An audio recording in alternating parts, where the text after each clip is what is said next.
When you have a heart attack, one of the blood vessels to an area of your heart gets blocked and you have heart tissue that dies. So you have to revascularize. You have to create new blood vessels to be able to feed that area.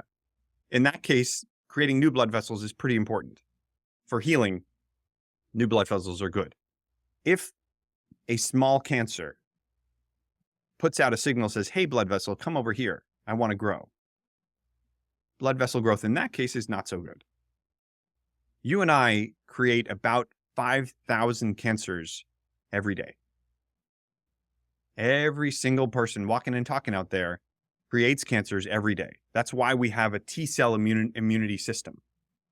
We are constantly battling errors in cellular reproduction. When cells grow and they're messed up, if they grow too much, we got to kill those cells. That's what your immune system is for.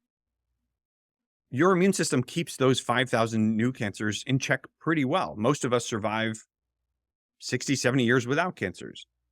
Most people over those older ages have a waning immune system. It's hard to keep that up over time. And those older adults tend to get cancers more often.